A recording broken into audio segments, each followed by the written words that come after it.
unusual that I was taking certain preparations so early. Well, because many of them, they're not from Houston. They don't know what it's like when a storm sneaks up on you, or it comes up quick and you're not prepared, or it changes directions. It ends up being stronger than you think. I mean, all kinds of things. And so I don't like to take any chances, if you will. I'd much rather be over-prepared than underprepared. But that's just me. That's the way I do things. That's how I live my life. But a lot of that is because of my experience growing up in Houston. Tropical Storm Allison from like 2001, I believe, right before my second year in law school. And a day or two dumped like almost a year's worth of rain on the city. I mean, it was unbelievable. Areas that had never, ever flooded, that people said would never flooded. And you know, it's interesting too, because sometimes you'll be driving around and people think, oh, the water's not that high. You don't realize sometimes that there's a pothole under there, or that there's a ditch that you don't remember, or maybe there was construction. That's the crazy thing that was happening in Houston during Allison, is that there were constructions in different parts of the city that people just either weren't aware of or didn't realize, right? So they drive through an area, they're like, oh, the water's not that high, and then their car would drop into the hole of a. And look, I was walking down downtown Austin the other day. We were doing a back to school video, which I'll talk about in just a minute. And like in the middle of the street is like this 6-foot hole that's been dug up over by the Travis County Courthouse for whatever reason, right? So just imagine, okay, that there's flooding and, you know, maybe there's 5-6 inches of water and you're driving around downtown Austin. You're like, oh, this isn't bad. Yeah, I got my 4x4. I'm good. And the next thing you know, you drive into a hole that you don't realize is there because it's covered up in water.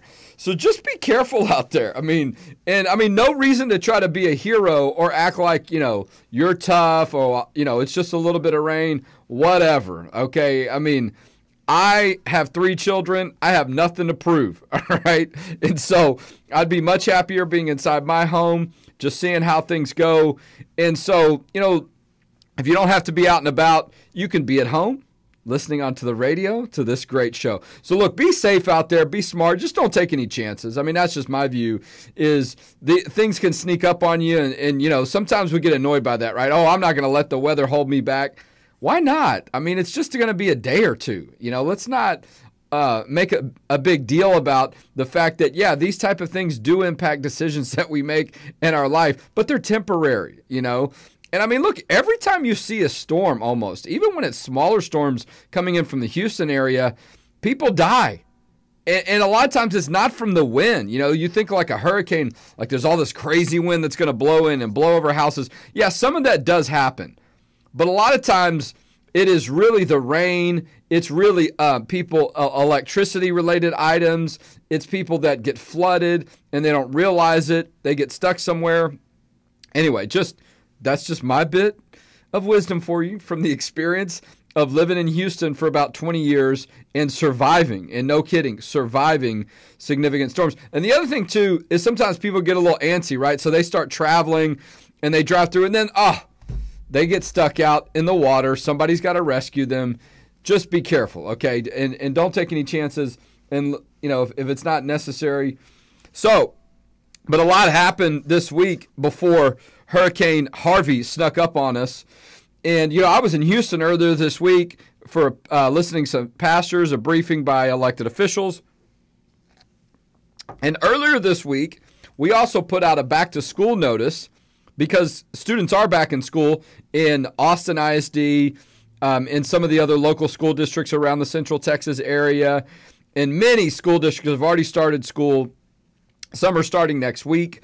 And so important to know what your rights are, and important to know what the deal is on the privacy issue, okay? Whether when your kid goes back to school, what's going to happen now when they go into the girls' bathroom or they are changing, I had a lot of coffee, or I don't know what I had, some soft drinks last night.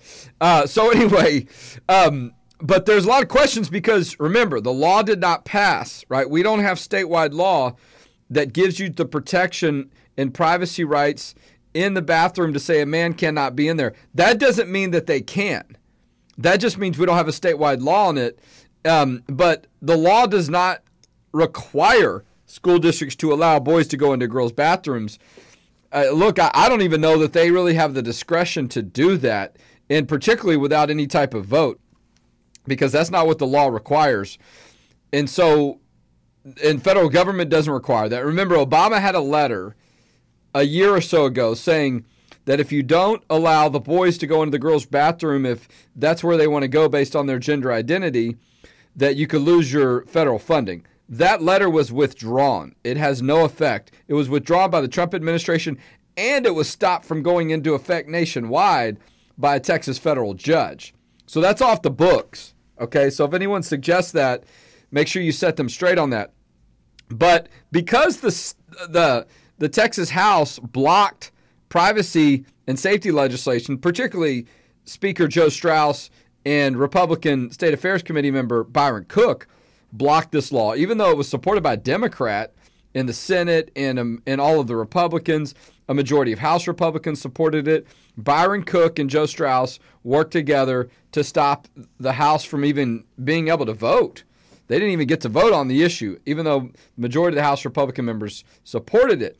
But a lot of people think, oh, I guess that law didn't pass, so now we can just allow boys into girls' bathrooms, or we have to. That's not true. And you need to find out what your school district is doing. And so unless they have passed something and they have voted on it, that shouldn't be happening. And the only places where we know there's been a vote, or actually I don't know of any school district where there's been a vote. Now, I'm going to get to something that happened in San Antonio in just a minute, and we're still trying to figure out whether or not they voted on this issue or not. But there was a school board meeting this week when San Antonio passed a law that can allow boys into girls' bathrooms by adding the words gender identity and sexual orientation into special class protection, a special group of protection, like other laws related to discrimination. They've put that now into their school rules. And so our belief is that is where that issue is left now, that they're in San Antonio School District now, they're going to allow boys into girls' bathrooms. But you know what happened, though? I mean, we're still trying to review the video and confirm whether or not there was a vote. There was an agenda item that you could hardly even have known that this is what they were referencing, but there was an agenda item on this issue. But it wasn't really clear what it was about. So the agenda item was very vague, and the way it was worded, would have been difficult for you to know that's what was going on. And so I'm going to try to read it to you the way it was worded here in just a minute, as far as the agenda item. But so you need to be on alert whether or not you know what's going on in your public school. And why? Because just like San Antonio, we knew this was going to happen, right? I hate to say I told you so, but I told you so. That if the Texas House leadership prevented Republicans and other members from voting to have a privacy legislation, even after Governor Abbott asked for such legislation, that you were going to see LGBT groups and others put a lot of pressure on school districts to change things at the local level. Remember what they said? Oh, this is a non-issue. Why is the government even getting involved? The government shouldn't be getting involved in our bathrooms. Well, first of all, it's a government bathroom. They're already involved in it, right? But you heard all those arguments. It's not necessary. Really? Then why did San Antonio ISD have a vote or a meeting about this and adopt a new policy on this same issue just this week? I thought it wasn't necessary. I thought this wasn't an issue that needed to be dealt with. Well, apparently the LGBT groups think it is. So I feel like the LGBT groups have lied to people on this. They want you to believe we don't want the government involved. Oh, wait, unless it's a government entity where we know that we can keep the public from finding out what's going on, and then we can pass it without there even being any discussion or debate. And so that's exactly what happened in San Antonio. So we've been reviewing the tape because we weren't aware of it. I don't know that anyone was aware of it except one individual who apparently, a student, was behind getting the school district to do this, along with LGBT groups like Equality Texas, who have been celebrating this victory somewhat quietly. And so for them, they see it as a victory, where they passed this new policy in San Antonio School District to add the words gender identity, sexual orientation, and gender expression to their school policy and government rules. And that relates to anything that happens in the school, including bathroom decisions, including locker room decisions, all those things.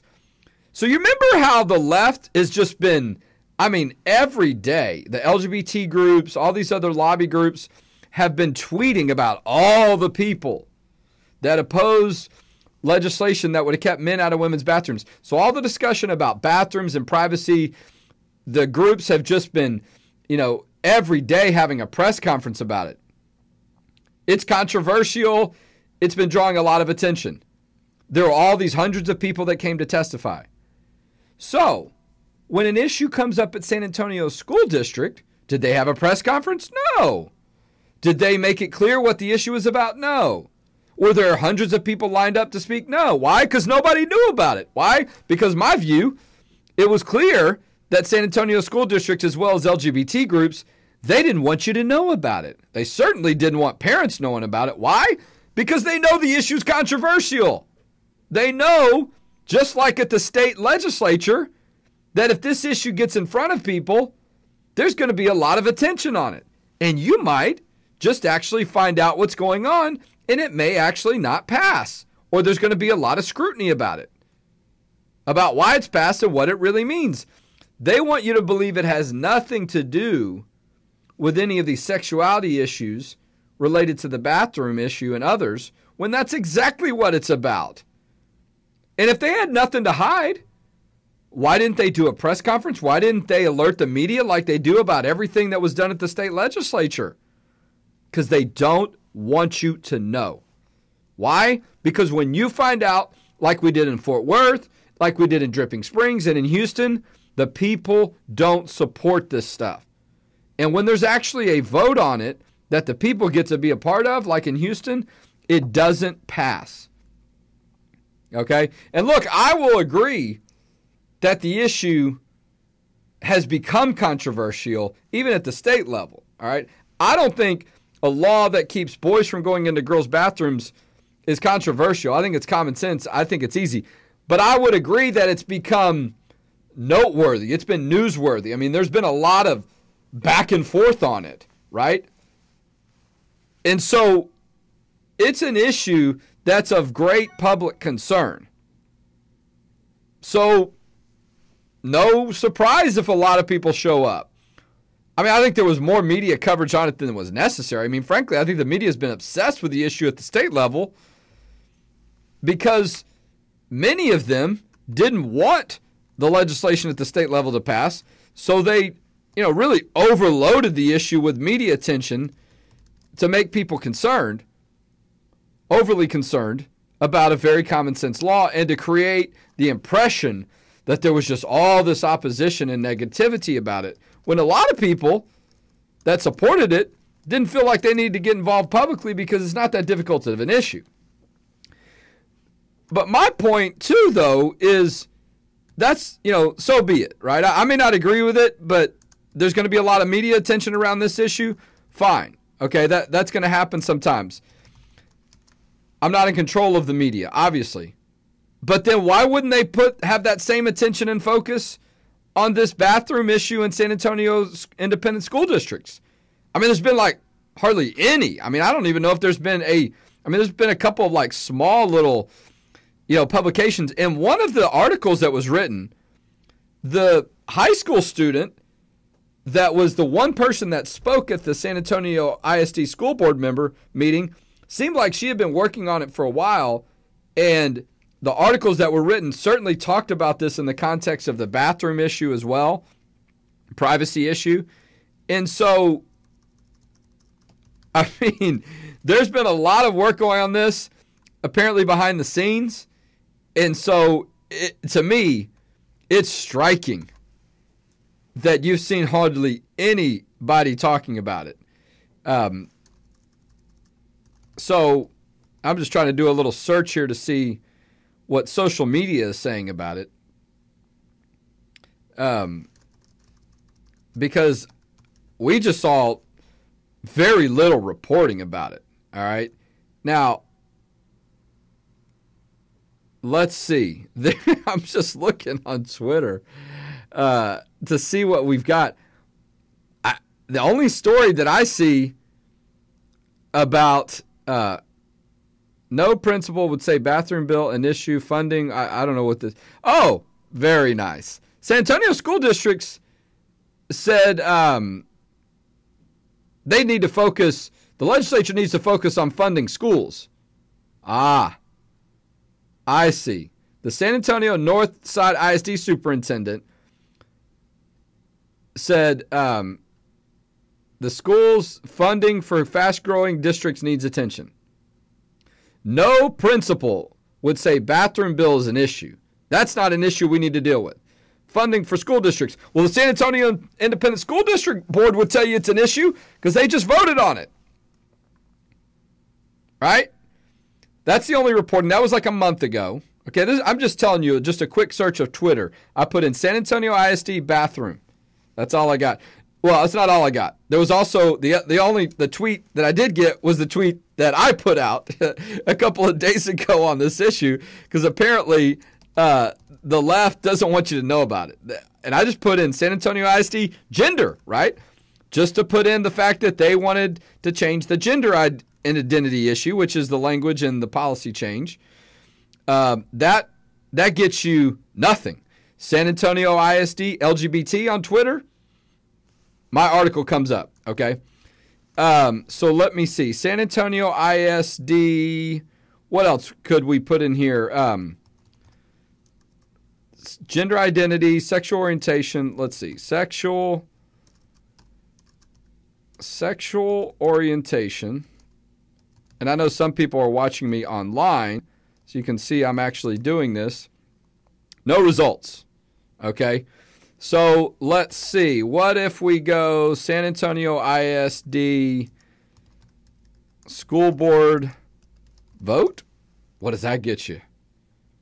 Nothing. Something from April in 2014. Maybe I'm just not searching the right way. Maybe I need to, clean up my skills on searching on Twitter. I just say school board. You've got an article from my organization about this issue in San Antonio ISD, this new policy that we believe will allow boys into girls' bathrooms by adding gender identity and sexual orientation. Because what is gender identity? When a school student gets to say, you're not treating me the right way based on my gender identity, and now I have these special rights, gender identity is whether they feel like a boy or a girl and how they express themselves. And that's where all this stuff about transgender comes in as well. And some people will use that to say, I feel like a girl. I want to go into the girls' bathroom, even if they're transgender or not or whatever. I don't know. The school district can get into the weeds on all of that without, someone claiming that they're being discriminatory. So my point is I'm just seeing nothing on Twitter about this. It's really interesting, how it certainly feels like there's an effort to hide this issue. I mean, it's just fascinating, and look, I mean, this is what my organization does. So we're looking more closely and paying attention when we see stuff like this pop up. So probably not a surprise that we're talking about it, but this is what we saw a lot in Houston and other places. We would talk about these issues and the media was like, oh, it's not a big deal. Y'all are making too big of a deal about it.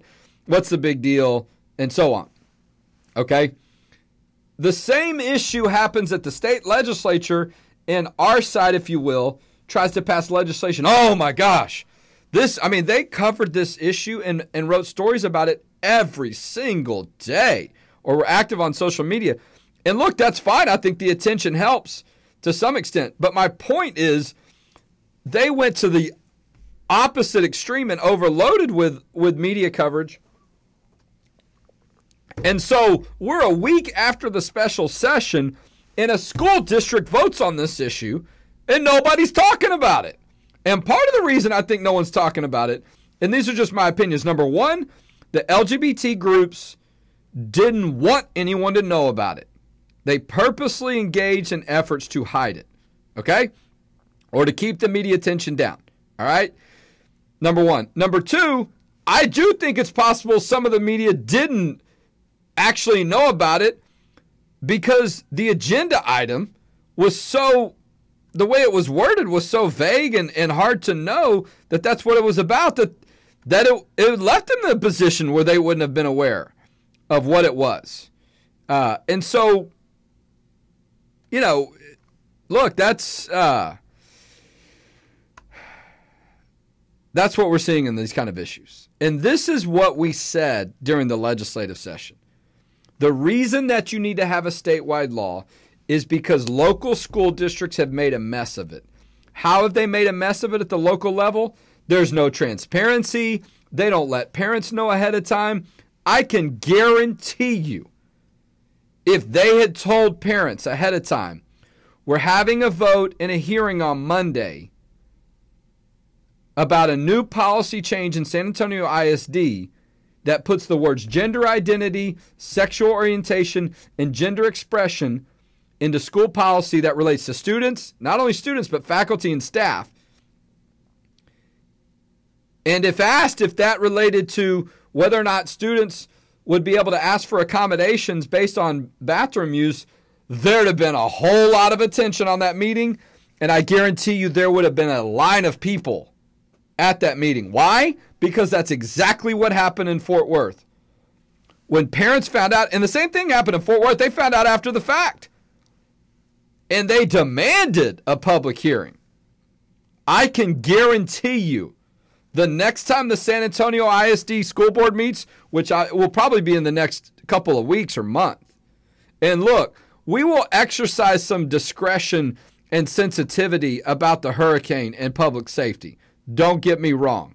You heard my intro that I appreciate more than maybe a lot of other people the impact of a major weather event in our state.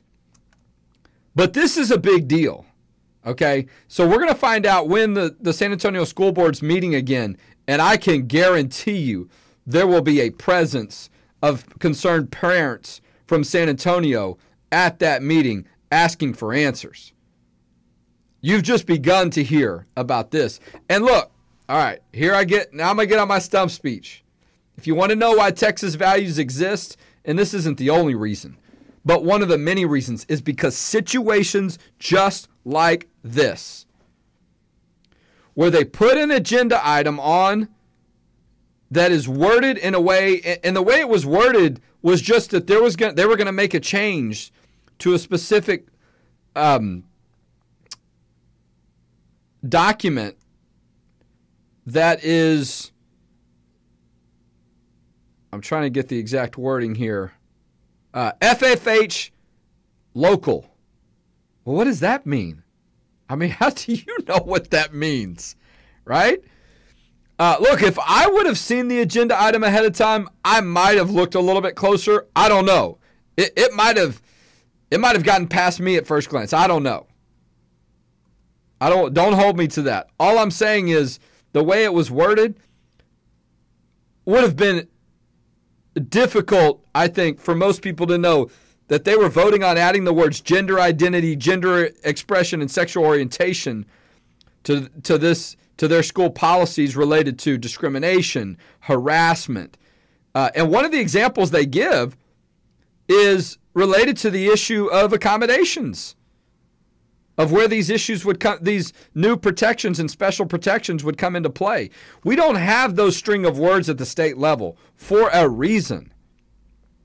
And we told you, if the state does not get involved, the local school districts are going to try to pass these things. We're going to have, but they're going to do it without transparency. Parents are going to get upset.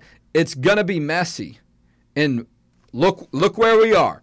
A week from the special session ending, right out of the gate on Monday, San Antonio ISD adopts a new policy that adds the word gender identity, sexual orientation, and gender expression.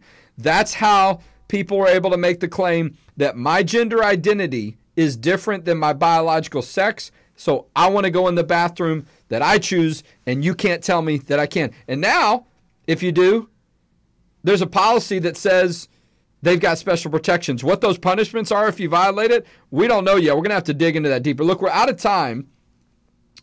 And you need to know what your rights are in religious liberty as you go back to school, too, because there are many. Go to our website, txvalues.org. We've got it all listed for you. Stay safe out there, all right? And make good choices when it comes to this hurricane. But know that we're gonna stay safe, but we're also going to keep you safe and try to keep you safe in the bathroom, shower rooms, and locker rooms, and any other places of intimate facilities. Go to txvalues.org. Make a tax-deductible donation today, too, to our work. And we'll see you next week. Hopefully you'll be dry next week on the Texas Values Report.